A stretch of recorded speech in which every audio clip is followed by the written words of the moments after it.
It's absolutely amazing to me how these Hollywood stars go out there and go absolutely crazy on parents.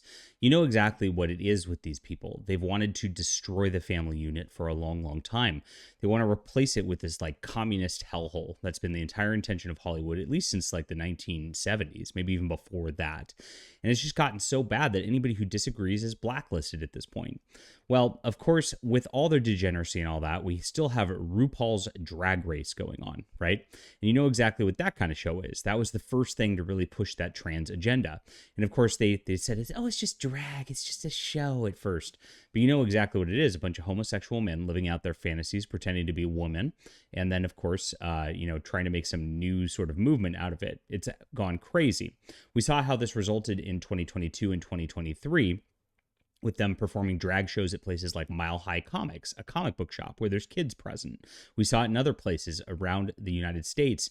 And of course, several states took initiative and actually did the right thing and got rid of it, because you shouldn't have this kind of thing in front of kids. You shouldn't have men doing their sexual fetishes out in public, with kids sitting in their laps and things like that. That's pretty obvious. That's something that morally never would have been questioned until last year. Now, of course, since there are no morals, any sort of morals are bad to these people, and any sort of lack of morals is good to these people. They've subverted what's true, and they've replaced it with what's false, and that's exactly what Satanism here, and that's what's driving Hollywood.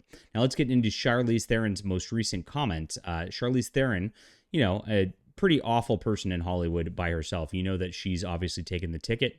You know that she's pushed an agenda like nobody else out there, and of course has a reputation for just being a awful person all the way around. She goes out now and she's calling parents exposing children to drag shows driven by fear and ignorance during these drag show things. Absolutely crazy. She's lecturing parents on not having their kids exposing themselves to sexual fetishes of weird men. Very odd. This is on Fandom Pulse. This is our website now, guys. We are creating a new news website, of course, to compete with IGN CBR. I've got the link in the description below. Make sure to bookmark that, and also make sure to hit the like and subscribe button while you're here. So Charlize Theron, guilt-ridden by her privileged position of being female, has ventured into more performative activism, this time voicing support for degenerate RuPaul's Drag Race. First, there was Theron's decision to adopt 2 African-American children. This is a weird thing by herself, which reflected her deep commitment to political correctness. Known for her acting career, her virtue signaling took a unique path through adoption, showing her profound desire to be accepted as one of the cool kids. That's right. Since she's a native of South Africa, she's been vocal about her personal connection to the continent's struggles and challenges. So how adopting a couple of American children who are black helps the African continent doesn't make any sense, but this is how Hollywood does things. They do the virtue signal. They're like, oh, it's the skin color. Look, I've got 2 kids of this skin color. Look at how virtuous I am, even though it doesn't make any sense or do anything else. Now they're going out into these little drag shows right here. Look at these men in dresses. It's disgusting. And they're trying to act like this is like normal women just having fun. And it's not. It's not at all. So here it is in the opening episode of season 16. She says the groundswell of efforts to curb the rights of drag performers is driven by fear and ignorance. Now, exactly all of these sort of situations, again, are aimed at making sure children are not around these creepy men's fetish performances. That's exactly how it should be. These should be 18 plus, period. End of discussion. There should be no discussion around that. That shouldn't even be controversial. But because of people like Charlize Theron, they are, of course, pushing that agenda further. And you know that Hollywood has an agenda beyond all this. They love their little kids. We know that Harvey Weinstein went out there and was lining up 15-year-old girls for his own pleasure in order to get these little casting calls and things like that. We know exactly what Hollywood's into.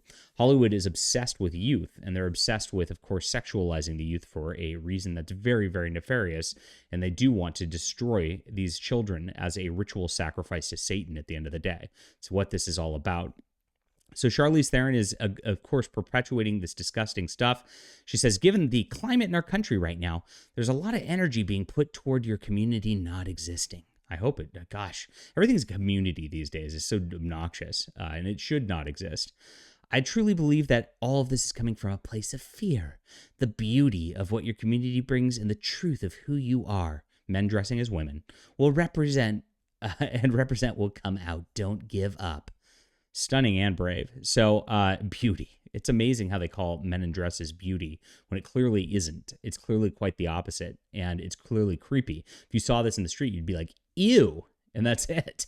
And you should have that reaction. It makes sense because they try to call what's ugly beautiful and what's beautiful ugly in order to just warp everybody's minds, and this is another example of that. Leave a comment down below with what you think about this. Hit that like and subscribe button. Check out Fandom Pulse, of course, and we'll be back soon.